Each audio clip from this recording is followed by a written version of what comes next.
Okay, workplace ethics. That's the topic for today. Moral aspects and principles of employee-employee relationships. And we're going to analyze this area in terms of moral rights and duties. That is called moral rights approach. And you know what is the philosophical background of this approach? It is deontological ethics, because we just employ the concept of moral right, and this concept is a meaningful concept which is used in lots of frameworks of moral reasoning. Actually, we'll try to analyze these moral aspects of employee-employee relationships and use a set of concepts developed within the framework of deontological theory, specifically moral rights theory. And I guess that this should make sense, because you know that there's a set of employee rights that are warranted and incorporated and fixed in legal system, but law and morality, they are not identical. They overlap that, but they are not in total coincidence. And we'll start with the first thesis, that the law doesn't guarantee that employees will be treated with respect in all possible cases. There are lots of complicated situations. And we know that now we have reached a rather advanced stage of the development of legal system. Now, thus there are lots of problems and lots of new dilemmas stay unresolved. That's why it's very important to try to tackle these problems, and we cannot do without ethics. Employees could have moral or natural rights as well, see? And that means that employees can lay justified moral claims to the actual configuration of employee-employee relationships. Okay? First of all, once again, I'd like to expose the contents of the very concept of rights. Specifically, we're talking about moral rights, not legal or positive rights, but moral rights. But we should approach the explication of this concept in general terms. What is a right? A right is either a capacity, possession, or condition of existence which entitles either an individual or group to the enjoyment of some object or state of being. That's a very good scientific definition of a right, which is used by lawyers there, and it is generally accepted.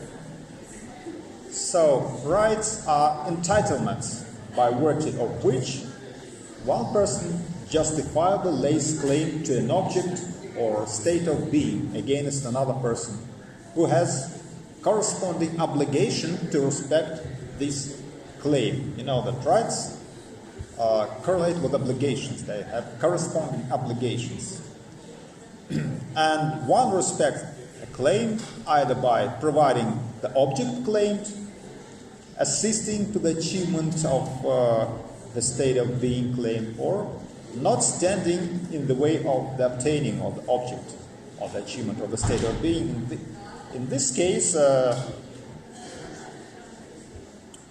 we respect rights, and these are specifically negative rights. See? So the implication is that when we assert a right, we believe that we have some entitlements and our claims are justified from the moral or legal point of view. And when we're talking about moral rights, these are not legal or positive rights. There is another more general philosophical term which has been coined within the philosophical tradition: natural right. Yeah? Natural right.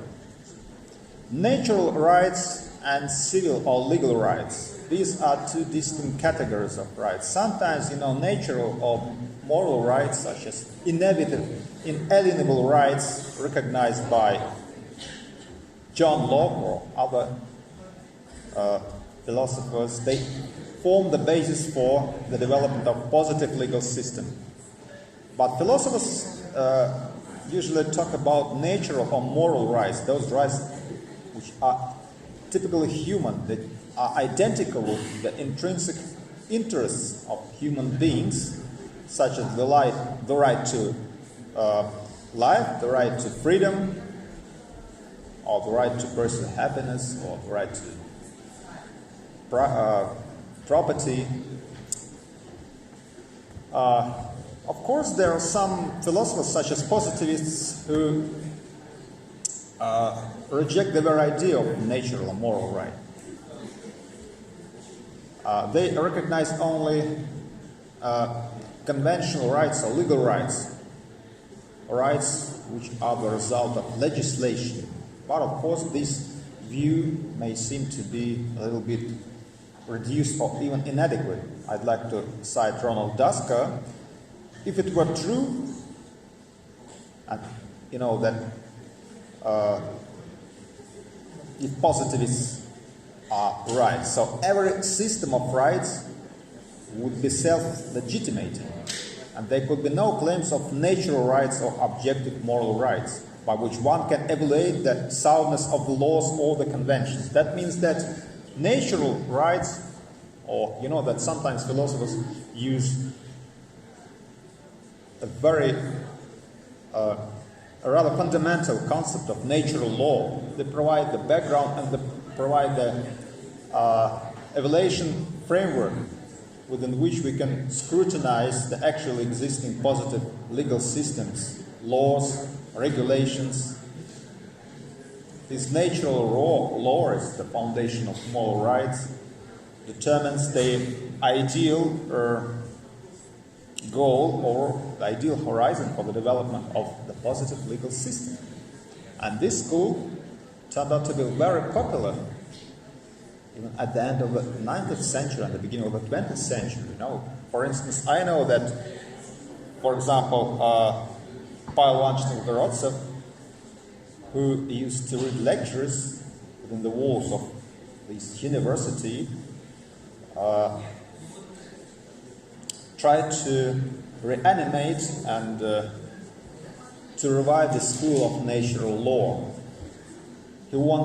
His intention was just to restore our trust in the legal system. But first of all, we have to recognize that positive laws and regulations must have some fundamental core, which is related to the natural law and natural rights, to these ideal principles of moral reasoning rooted in our practical reasoning. And that's a distinction between legal rights and moral rights. If we're talking about legal rights of employees, they are simply those that exist through legislation. Some of them are negative, some of them are positive. Anyway, moral rights, these are claims made about natural interests, dispositions. And in most cases, these moral rights of employees are based on how one views the relationship between employer and employee.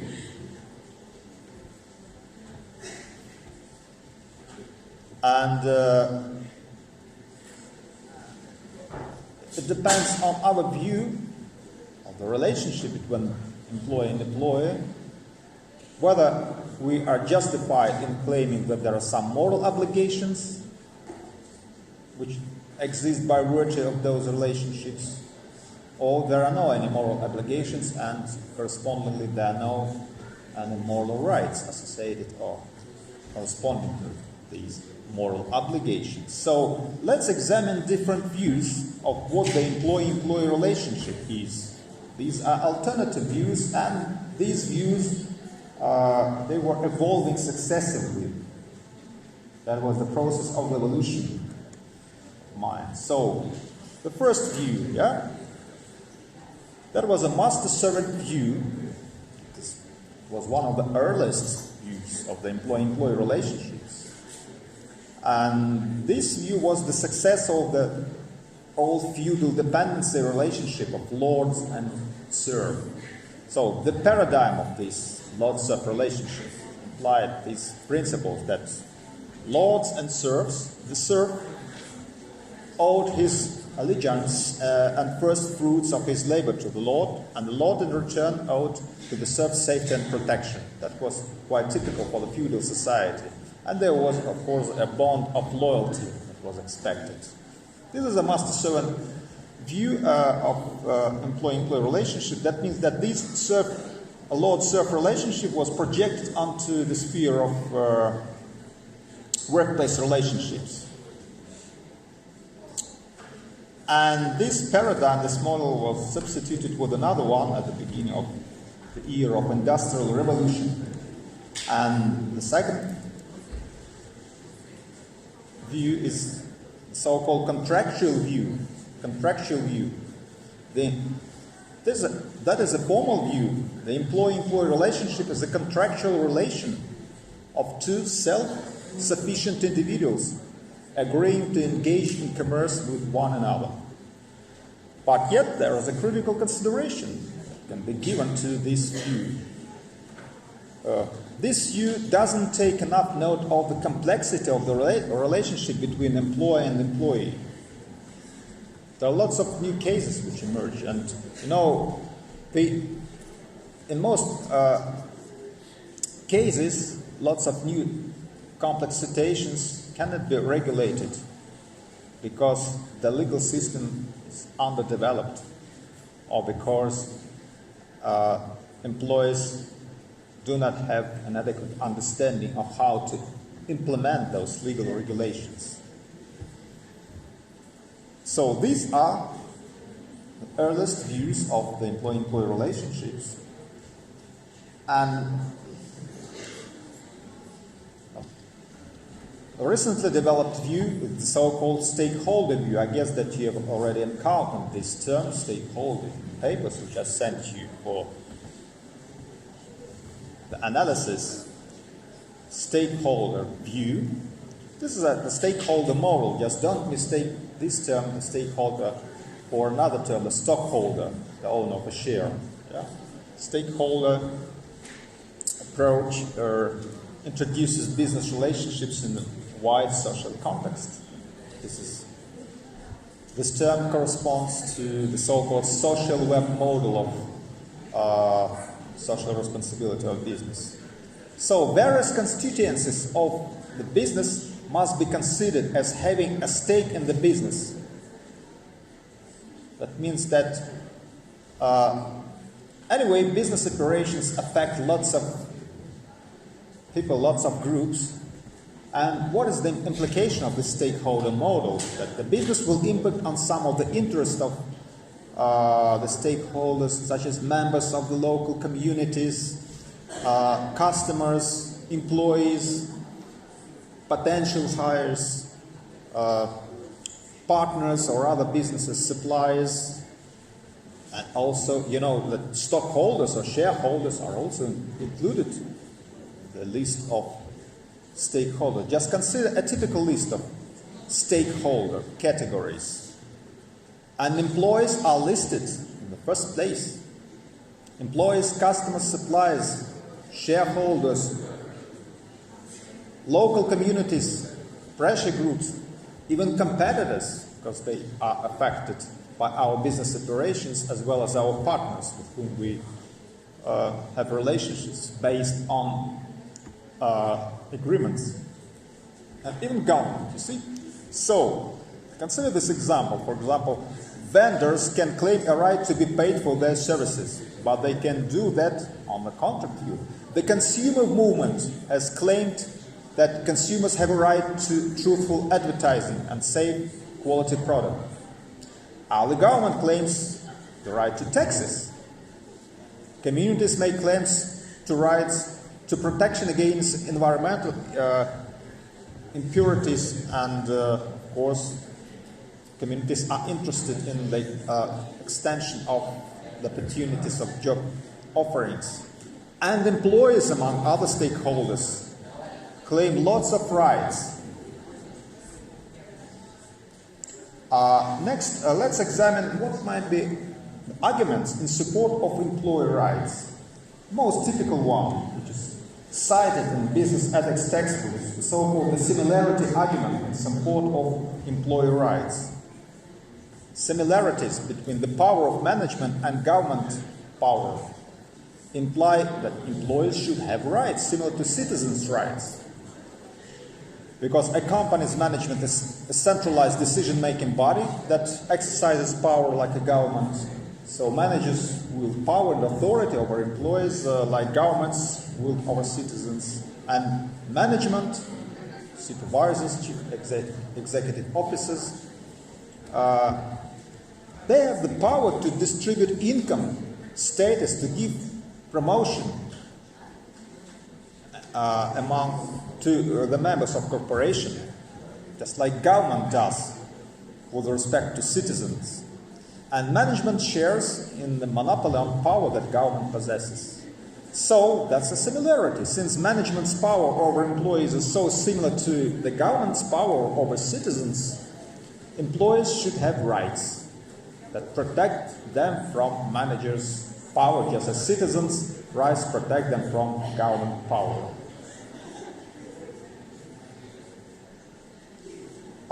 Let's consider some maybe objections to the similarity argument for employee rights. The major objection is that there are a number of important differences between the power of corporate managers and the power of government officials. And these differences undercut the argument that the power of managers should be limited by employee rights, comparable to the civil rights. The fact is that the power of government officials is based on consent, whereas the power of corporate managers is based on ownership. Corporate managers rule because they own the firm for which workers freely choose to work, because they have been appointed by the owners, by the stockholders of the firm, by the founders of the firm. And the power of government rests on the consent of the governed, so that power can legitimately be limited. But the power of managers rests on ownership of the firm. So corporate managers have the right to impose whatever conditions they choose to impose on employees who freely and unknowingly contracted to work.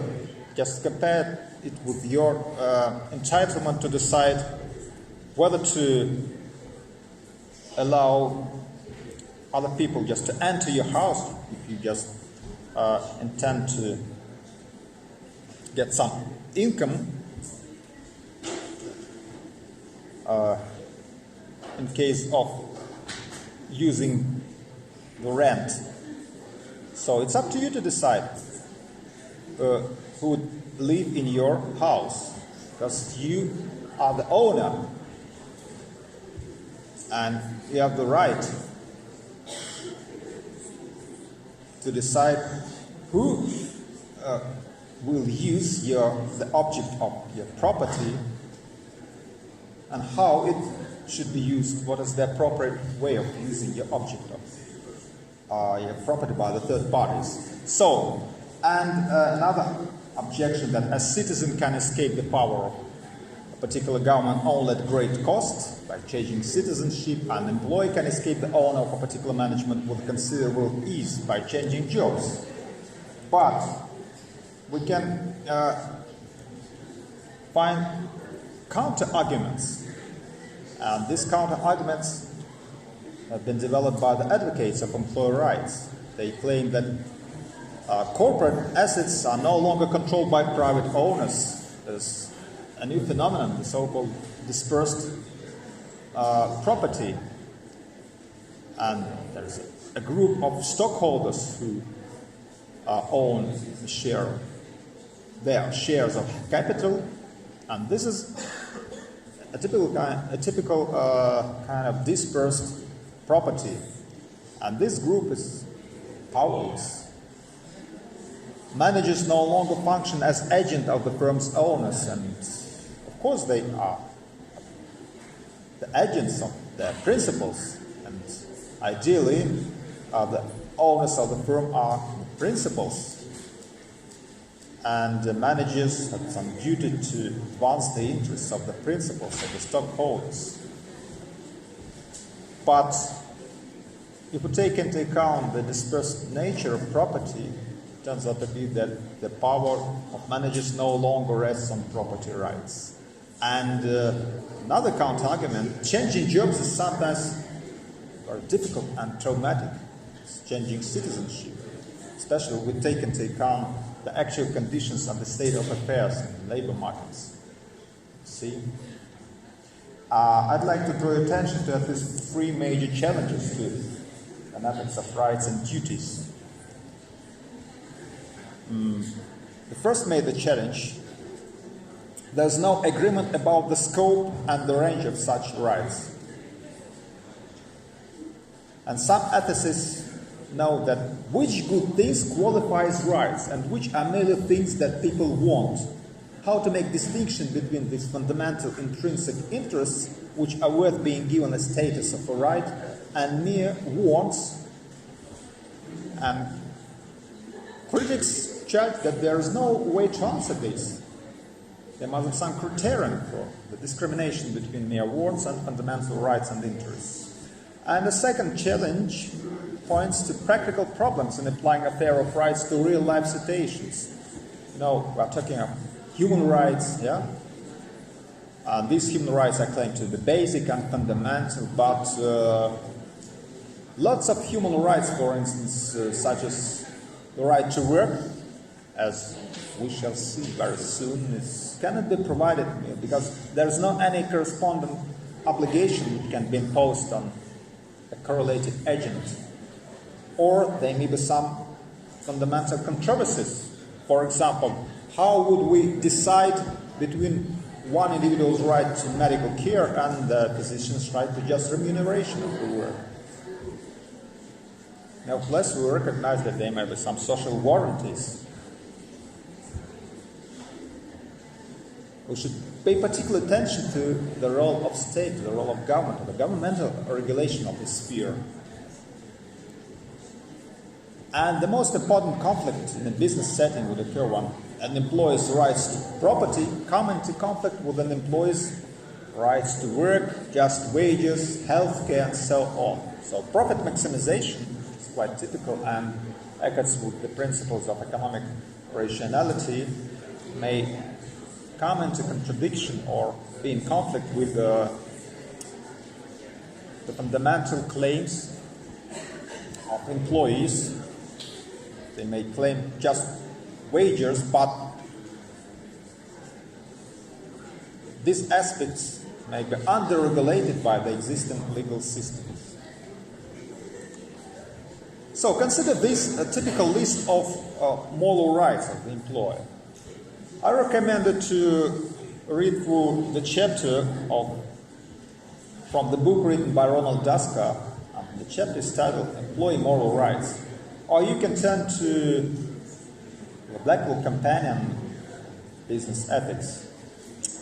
And these are typical rights. Just don't mistake these rights, which are moral rights or natural rights, for legal rights. Though some of these rights, once again, I'd like to repeat, these have been transformed into legal or positive rights. But to what extent all the implications of these rights are incorporated and integrated into the existing legal system? That's the question, that's the problem. How to accommodate the existing legal system to the changing situations in sphere of business relationships? Still, these rights, they determine the ideal horizon for the development of our legal system, which is oriented at the social protection and the establishment of some social warranties on the basis of rights. So, the right to work, the right to meaningful work, we're going to just discuss these rights one by one. The right to a living wage and the right to a fair wage. Yeah. Once again, the right to a safe and healthy work environment and the corresponding obligation to employees to provide safe and healthy working conditions. Yeah. and the right to job security and due process. Yeah, I've just mentioned these terms, these two doctrines, these two alternative and opposite views of the employee-employee relationships. One is based on the idea of employment at will, and the other, quite opposite, is based on the principle of the so-called due process. See? And several other rights, such as the right to privacy, the right to be free from harassment, yeah? The right to equal treatment without regard to race and gender. That means that we should have some warranties against being discriminated against, yeah? So, against discrimination. And lots of other fundamental rights. I'd like to draw your attention to the United Nations Declaration of Human Rights, which states everyone has the right to work. This is officially stated in the United Nations Declarations of Human Rights. And everyone has the right to work, to free choice of employment, to just and favorable conditions of work, and to protection against unemployment. The right to work and right to be protected against unemployment. That is a message to governments, actually, yeah? So, the right to work. The moral right to earn one's living by working, but yet this is not reflected in the legal system of most countries, because this right turns out to be a rather controversial one. I guess that some of you have read some fundamental articles of the Constitution of the Russian Federation, and I'd like to draw your attention to the article number 37. You can refer to this article when just asserting your own rights, trying to defend your own rights, and specifically when you claim just remuneration, yeah, when you lay claims against discrimination and so on. So it is in the first paragraph of this article. It is stated that labor is free. Yeah? Everyone shall have the right to freely choose his labor capabilities, to choose the type of activity and profession. I think that the most essential problem is how to apply this claim in ordinary situations. If you are just entered an organization, if you are a member of a corporation, if you just bind it by contracts. So you have to do lots of work, but actually there may be situations in which you have to work for extended hours to show loyalty to your company and to do what your managers told you to do.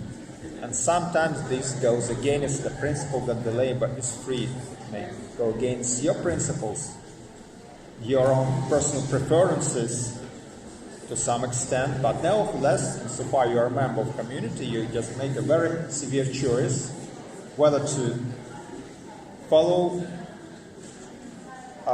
this line of behavior, whether to accept the situation in which there's a risk of self-alienation, or to quit the organization, try to find another job. Okay, forced labor shall be banned. Yeah, and I draw attention to a very important third paragraph. Everyone shall have the right to labor conditions meeting the safety and hygiene requirements, the labor remuneration without any discrimination whatsoever, and to wages and salaries not lower than the minimum established by federal law, as well as the right to protection against unemployment. See? And paragraph number 5 states that everyone shall have the right to rest and leisure. Don't forget about that, yeah? Rest and leisure. But this is a legal establishment, yeah?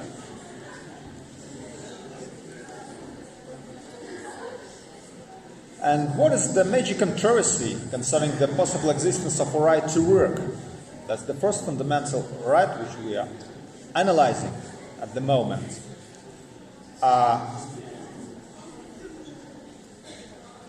The rights are correlated with duties. Yeah? You know that rights must have some corresponding duties, and a right to work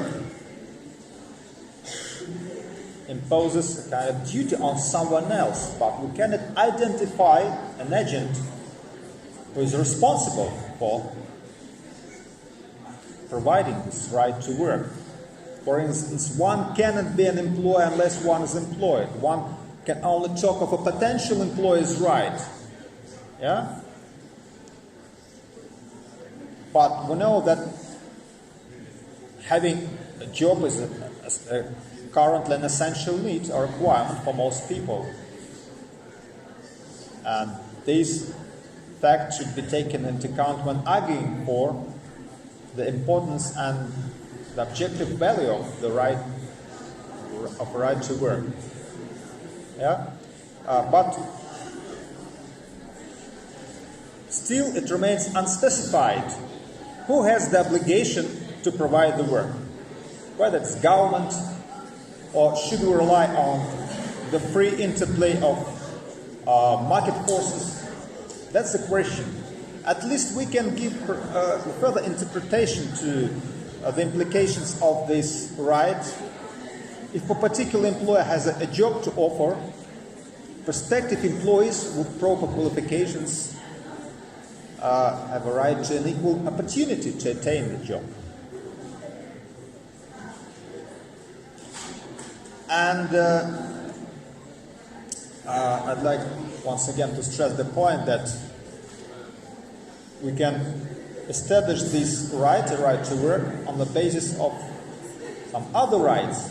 And we can treat a right to work as the implication of the other rights, such as the right to sustain life, for instance, fundamental one.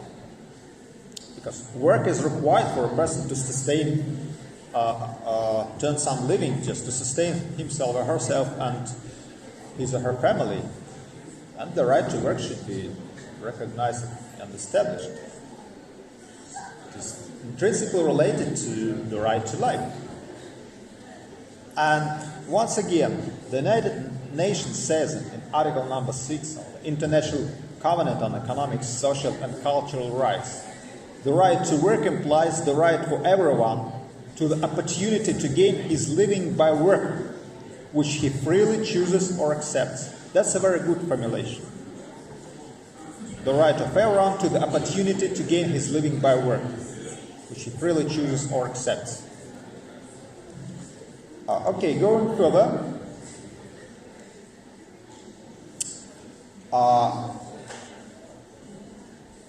We should examine the value of work in order to justify this claim that employees have this fundamental right, a right to work. The first element, the first stage of our analysis, just a minute, I'd like to make a technical recommendation.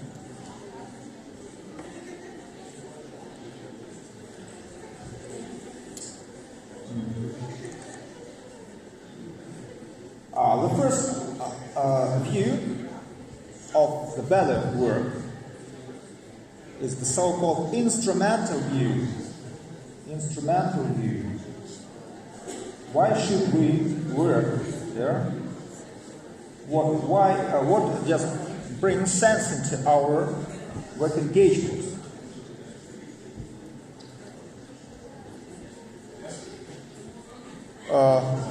We can just refer to the instrument. We can employ instrumental considerations. Yeah. For many people, work is nothing more than a necessary means to the money we need to survive. Yeah. And that means that for them, work has only an instrumental value. Instrumental value. Something we have a duty to do. Yeah. Is this enough for establishing a right to work as a fundamental moral right? I guess that we should turn to a more profound view of work. Work may have an intrinsic value to a person. Work may be substantial. First of all, work is the basic economic contribution that each person makes to his or her society. And when people are unemployed, they become depressed, they feel ashamed, even anxious, as if they have fallen out of the social order, as if they have just are thrown out of a set of mutual recognitions which are based on the acknowledgement of the personal contribution to social welfare. Anyway, we produce something, though we work for a particular employer, but we produce something which has some value. And that means that we contribute somehow to the social welfare. This is our economic contribution to society. And due to this economic contribution, we feel ourselves as being rooted in the social order. We feel ourselves as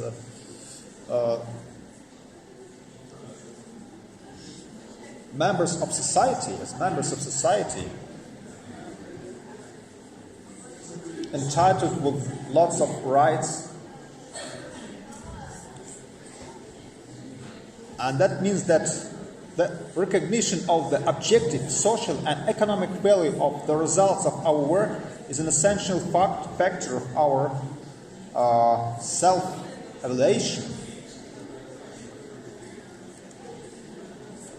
Besides that, work enables us to develop our potential.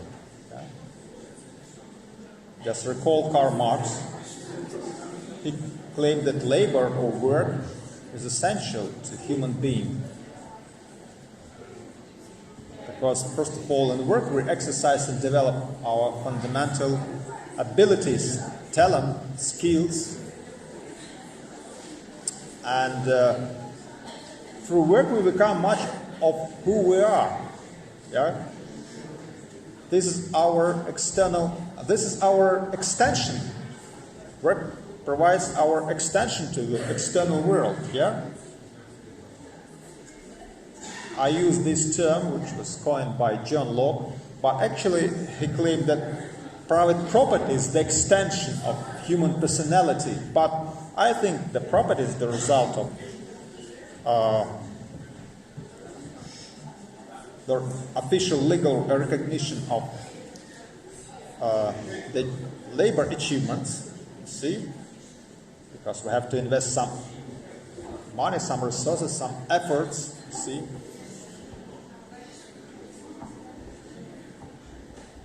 And now we can claim that it is the work which provides our extension to the world. And through work we also develop our character. We learn to be industrious and productive, for instance, to be trustworthy and reliable. We just have these opportunities to display all these good habits, all these positive, even negative traits of character. And of course, as we move from one kind of work to another, we learn new skills, new ways of thinking and solving problems. So we are in a state of constant development. And we appreciate a job which offers us lots of intellectual opportunities, which provide us with the opportunities of the further intellectual and professional growth and development. So this brings some value to our job engagement, you see. And work is a fundamental source of self-esteem, of course, self-respect. That's why it's very useful. So these are the reasons why should we defend the right to work and recognize as the first fundamental moral right. Work is a means to our survival. It is our main economic contribution to society. It becomes part of our self-identity. It allows the development of our character. It is a source of our self-esteem and self-respect. And because work is of such a critical value, it is worth protecting with the status of the right to work, the right to work.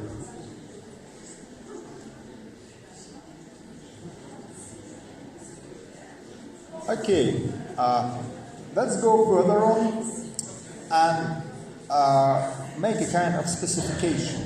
We can specify this right, and this right to work can be specified in the following way. These are the graphs showing the situation of labor markets in Russia. These are the forecasts of Bank of America.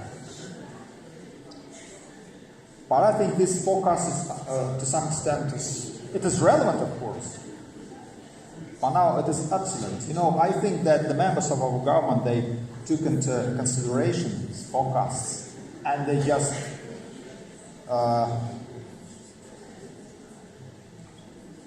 reformed or decided to improve that legislation about the retirement and pension, and they just lifted up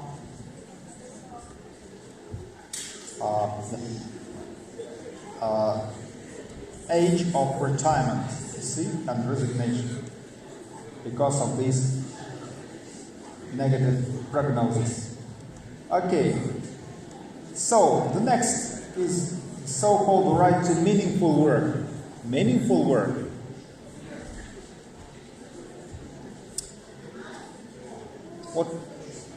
What does it mean? Just consider this minimalist or weak conception of the meaningful work, and I'd like to cite John Ruskin.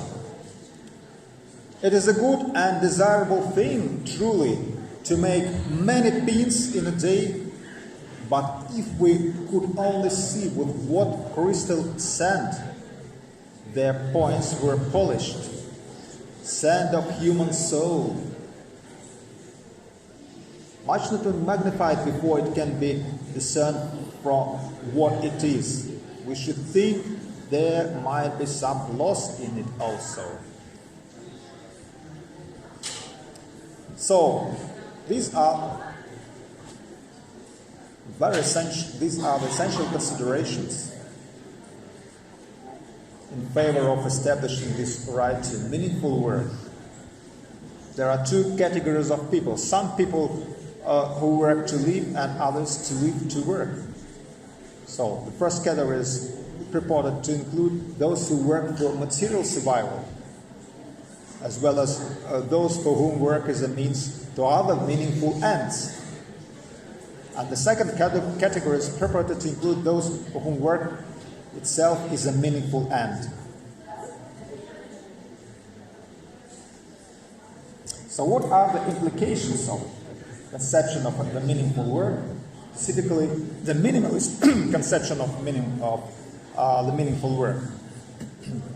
We can turn to the analogy with the right to property.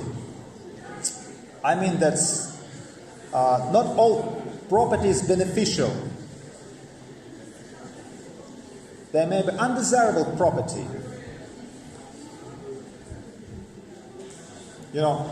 For instance, you own a car, but it is obsolete and you don't use it, and it stays as abandoned and deserted somewhere in the backyard. Or beside that, for instance, you own a cabbage also. So the question is, does the right to property entail a right to dispose of it without any obligation? That's the question. That's the downside of property. Deserted buildings, for instance, here, you must have some obligation, at least to think over the status of these objects of property, because they occupy private territory, and besides that they may have some impact on the treatment of public territory. So, and this is a very good analogy, because we know with the analogy of these undesirable kinds of property, there are tedious jobs. Society needs someone to do them, to clean toilets, for instance, or to make pins. Yeah? And that is the issue of distributive justice. How to distribute the burdens of tedious jobs among the members of society. Yet there is a strong conception of meaningful work. We can treat work as an individual fulfillment or self-realization. We realize ourselves, we fulfill ourselves through our job efforts. Work means something in the life of our worker, but of course not every meaning signifies something meaningful, and as Robert Nozick claims, meaningful work should be associated with individual self-esteem. It includes the chance to apply our abilities to a project we consider to be valuable to an overall objective that we consider in carrying out our particular tasks. The aim of meaningful work is individual fulfillment. But what is subjectively meaningful is not often wholly within the control of the individual. That means that the capability to engage in work that satisfies our individual objectives and talents depends in part on market conditions and associated demand for such work.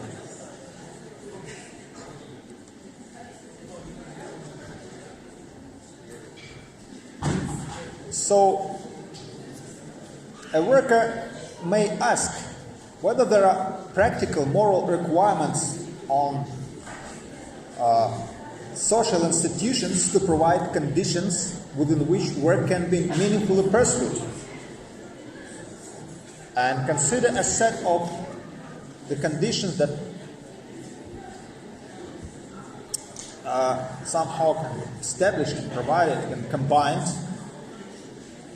Free choices to enter, for instance, that's an essential. That what brings some meaning, some value, some sense to our work. Honest communication, fair and respectful treatment, of course. Intellectual challenge, because we cannot attain the self-fulfillment without meeting intellectual challenges. Considerable interdependence to determine work methods. Even democratic participation in decision-making. Besides that, work which is meaningful should offer some opportunities of personal moral development. Of course, due process and justice. These values are very essential. And fair compensation, of course, as a part of just treatment and fair treatment. So, beside that, there is another conception of meaningful work. Our work may have some social value.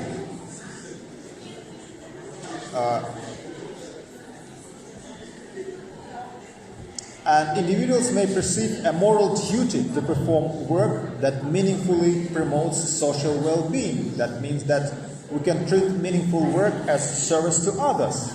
But how to measure, in this case, social value of our work?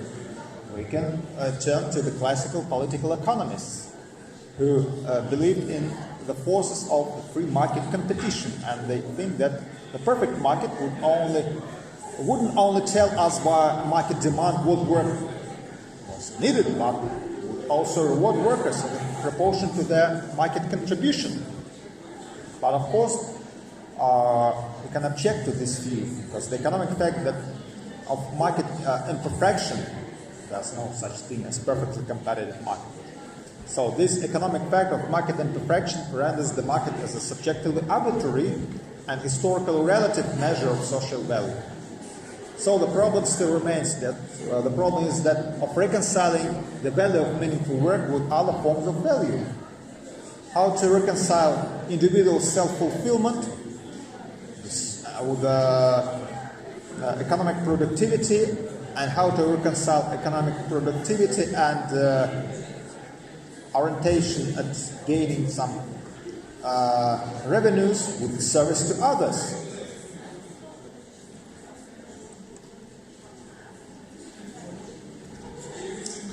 What is meaningful may aim at individual self-fulfillment and service, or at service to others, and there are alternative conceptions. The first one is so-called the conception of calling. The second one is the distinction between work and labor. Calling, how to achieve some degree of coincidence between what an individual perceives to be meaningful and what society demands. And this conception provides the answer to this question. Work that optimizes this coincidence is often referred to with the terms of calling and vocation, призвание. A calling is intrinsically meaningful to the worker, and at the same time it is also instrumentally meaningful to others, because we serve to society, we contribute to social welfare. Another very interesting distinction is the one which is proposed by Hannah Arendt, social philosopher. She used two different terms, labor and work. And labor, this term is used to characterize the lowest form of work. Yeah? The work which is unproductive and not so much, very much meaningful. So the work is actually unproductive when work is done for someone else, particularly someone else who is higher on the institutional pyramid. And work is done according to the prescribed standards, methods, prioritize economic productivity over individual moral autonomy. And the product of unproductive labor is meant to be consumed but not to sustain human flourishing. Yeah.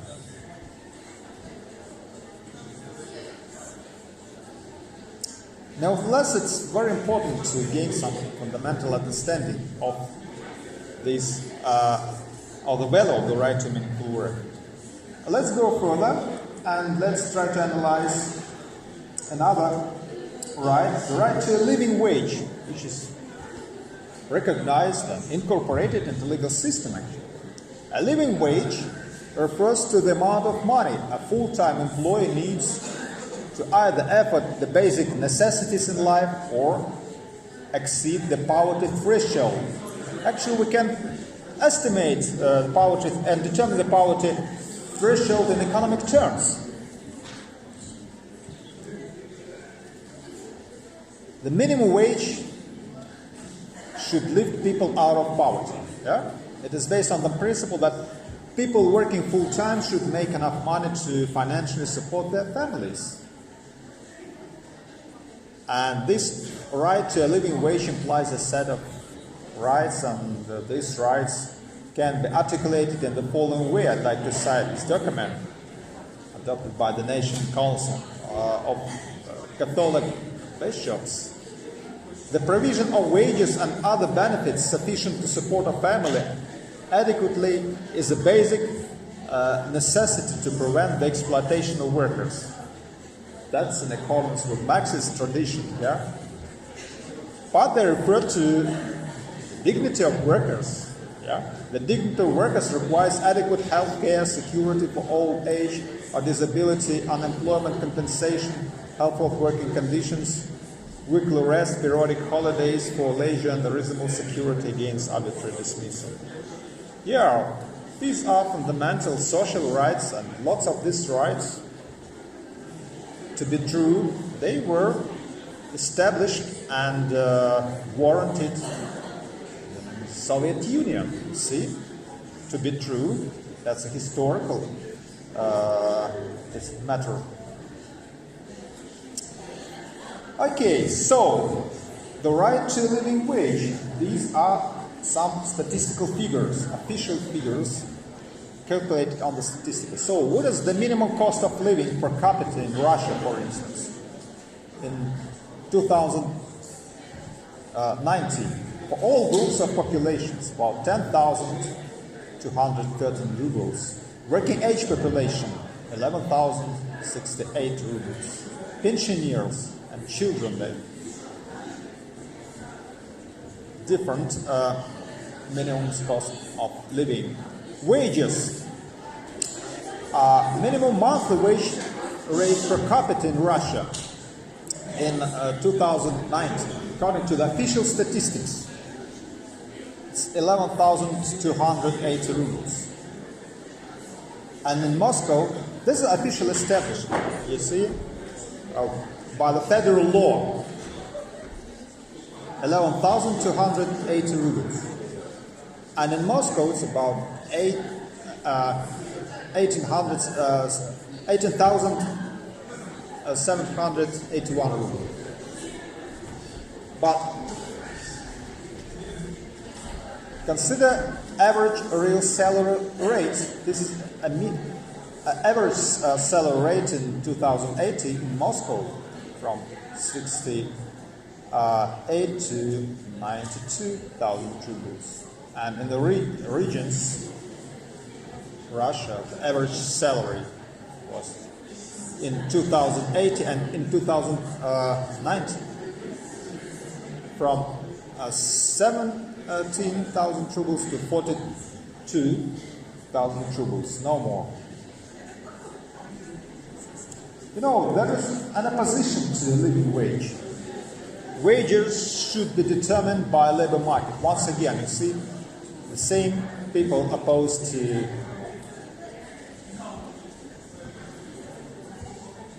the idea of living wage, the proponents of free market, those who believe blind in forces of market competition. The cities will lose the valued services of businesses that choose not to pay a living wage. Some small businesses cannot maintain profitability with high labor costs. Businesses will have to raise prices for products and services to compensate for the higher wages. Cities will have to raise taxes to pay for the higher priced services, and so on.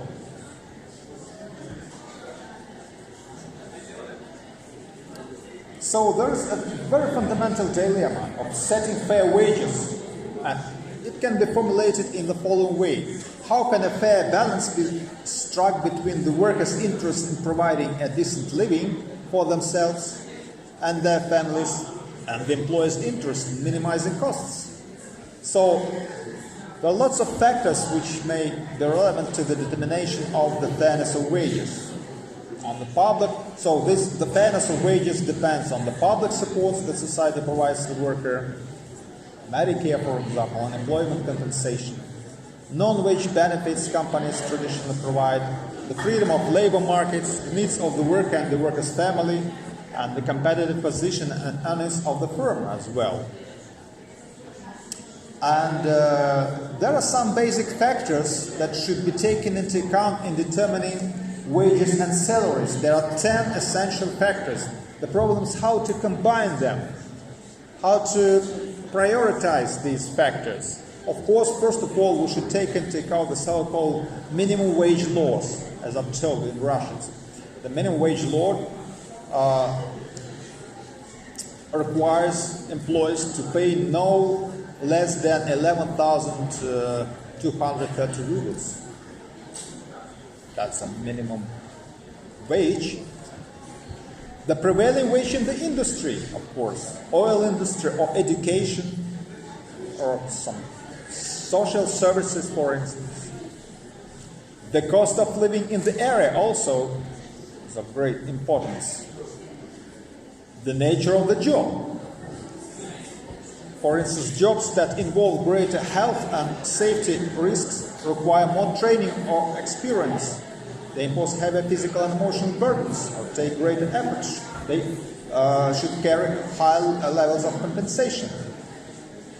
Besides that, there is another very interesting factor which should be taken into account by managers and those officials who are responsible for hiring new employees, selecting job applicants and deciding whether to give them promotion or not. I mean that security and advancement opportunities Jobs with high security, secure jobs, warranties a high chance of keeping employees and good opportunities for advancement and promotion. They require less pay than jobs with low security and low prospects for advancement. Yeah? Another very slippery factor, such as the employee's financial capabilities. Yeah. The higher the firm's profits, the more it can and should pay its workers. That's quite typical, and this truth is a trivial one. The smaller its profits, the less it can afford. But some big corporations, they try to increase profits to reduce costs at the expense of cheap labor. That's why they practice the so-called outsourcing. Then, at least 4 other factors that worth considering when deciding what is the just level of remuneration. How much other employees make for comparable work in the same industry. Of course, job performance. Productive employees can be rewarded for their hard work and talent, promoted as well.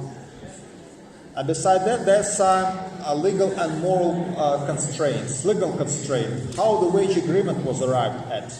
And moral constraints, the fairness of wage negotiations. See? Salaries and wages, they result from unfree negotiations in which one side uses fraud, power, ignorance, manipulation to get its way. It will rarely be fair.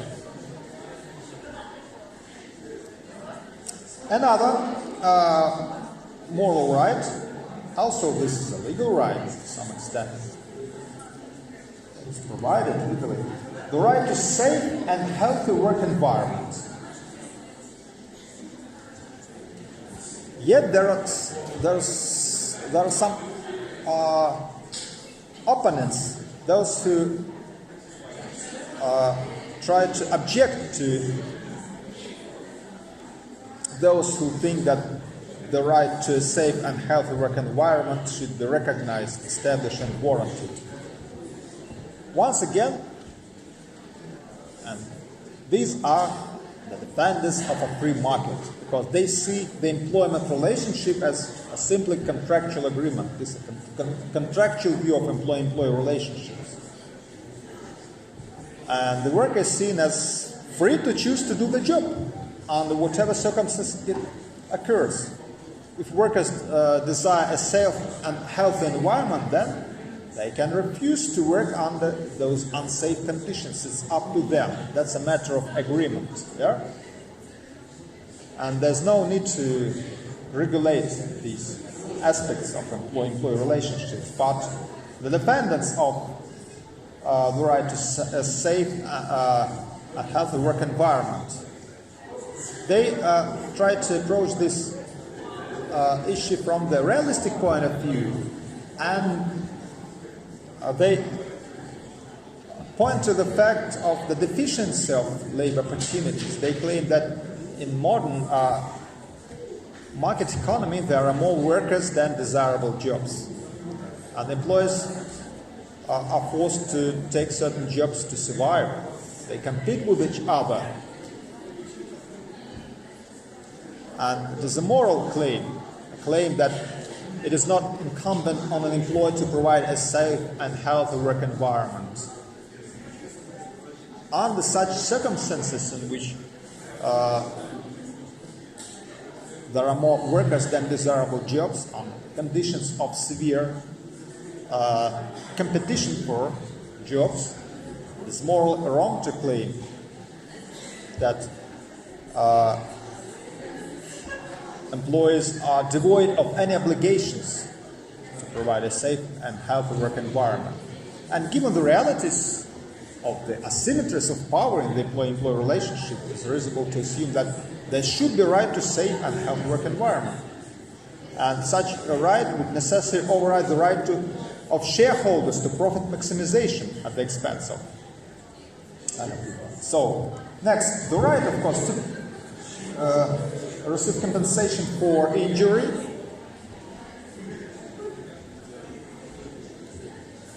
When one person suffers economic harm from another person's activity, the injured party is entitled to compensation. And, of course, there is an exception in the case where the harm was expected and compensation initially took the risk of harm into account, so that employee was paid more for participating in a high-risk job. Another right is the right to pension protection. This is a moral right and legal right as well. You can refer to the article of the Constitution of the Russian Federation, the article number 38. Everyone should be guaranteed social security for old age. State pensions and social benefits shall be established by law. And finally, let's turn to a very important right that is called the right to due process. And this right is established on the basis of theory, which is opposite and alternative to the old-fashioned theory of the employment at will. There was an old-fashioned theory of the employment at will. I mentioned this theory in my introductory lecture. So, according to the doctrine of employment at will, employers may dismiss their employees at will for good cause, for no cause, or even for causes morally wrong, without being thereby guilty of legal wrong. And there are some arguments for the doctrine of employment at will. The first one is the property rights argument. This argument is based on the claim that because he or she, as a stockholder, because he or she owns the company, the employer has the right to decide who will work in the company. The same thing if you own a house, it's up to you to decide who will live in your house. Even if you just offer opportunities of rent to other people, it's up to you to decide whether to make agreement with that person or to offer opportunity of renting another person. So private property rights, they include the right to decide how one's property can be used and how can and who can use one's property. The second consideration used by the opponents to, or the proponents of the employment at will doctrine, the idea of freedom of contract, the contractual view of home relationships. Of course, this doctrine is very essential, and still some aspects and principles of this doctrine are very important because they are rooted in John Locke's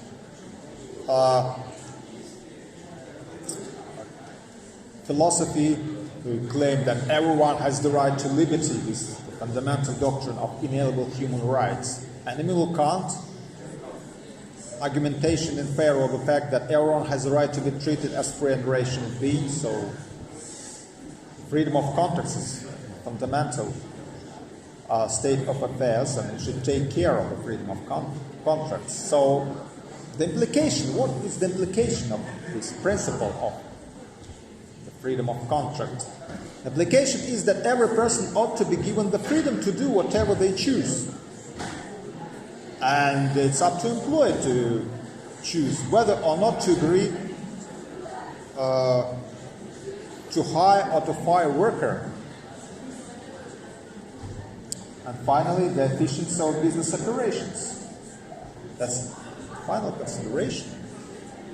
Businesses will operate most efficiently if employees have the freedom to hire or fire employees as they see fit, without having to explain their actions.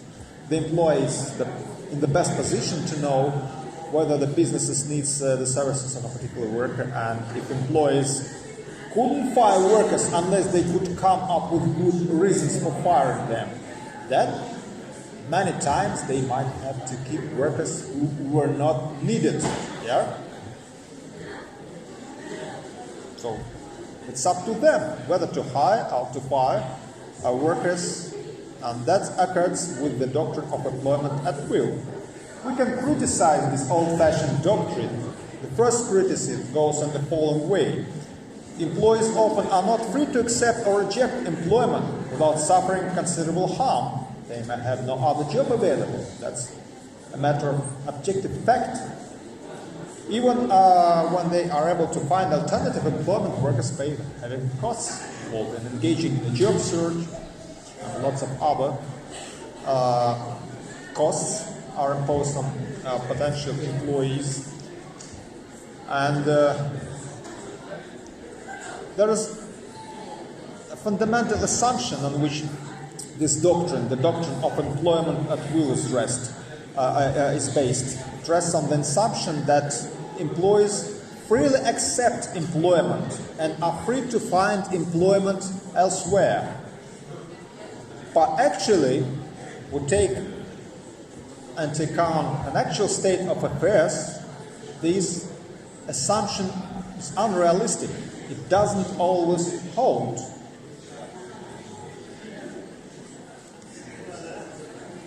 Second, employees generally make an effort to contribute to the firm, and they have some expectations. They expect the firm to treat them fairly in return, and the supervisors and managers expect them to be loyal to the firm, the corporation. This is a kind of tacit agreement that the firm makes to treat workers fairly, and workers therefore have a quasi-contractual right to fair treatment, which excludes being fired for no cause or even for causes morally wrong. So the employment at will doctrine fails to recognize that the employment relation is a reciprocal relation, which involves interdependencies between the employee and employee at interpersonal level. And the right, so two more arguments. Workers have a right to be treated with respect as free and equal persons. And the implication is that they should have the right to non-arbitrary treatment anyway, the right not to be forced to suffer harm unfairly.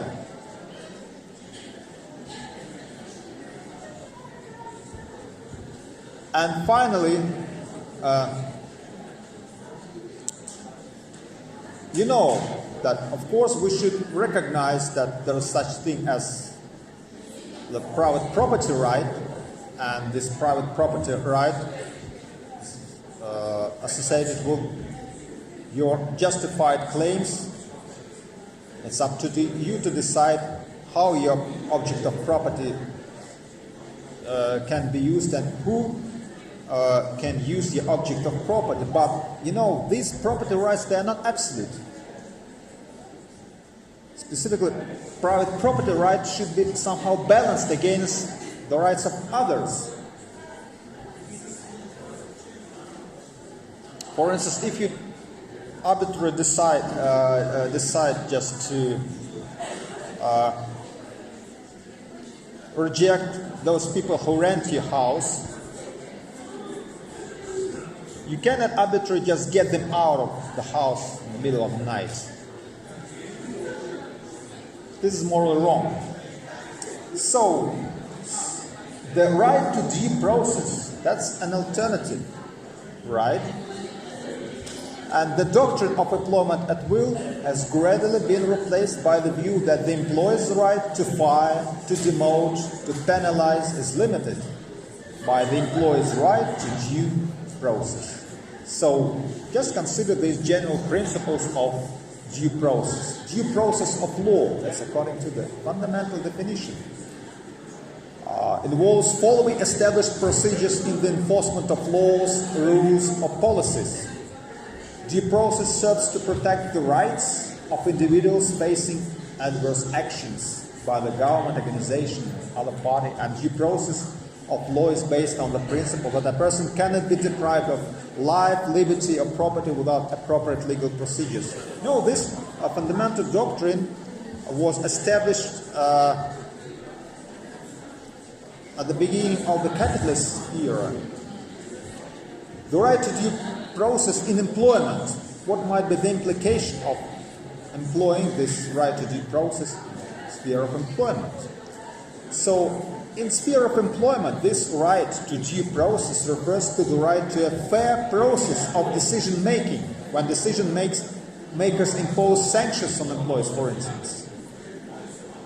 The idea is that every human being has the right to be treated fairly, and this right includes the right to a fair and impartial application of rules, the right to be allowed to explain oneself, to justify oneself, to defend oneself, to know that one's being sanctioned for true and legitimate reasons. And we can finally consider an ideal system of due process. It is the one in which individuals are given clear antecedent notice of the rules they are to follow. It is the one in which can provide a fair and impartial hearing to those who are believed to have violated the rules. It is the one which administered all rules consistently and without favoritism and discrimination. And it is the one which is designed to ascertain the truth as objectively as possible. See? So due process, I'd like to cite finally Manuel Velasquez, ensures that individuals are not treated arbitrarily, capriciously, or maliciously by their supervisors in the administration of the firm's rules, and it sets a moral limit on the exercise of the superior's power. So be aware of this, right? And I do believe that soon you will be hired, soon you start working for organization after graduation of the university, of course. And you should be aware of these moral rights, and you can claim legitimate moral claims and defend your personality and your personal freedom, okay? Thank you for your attention.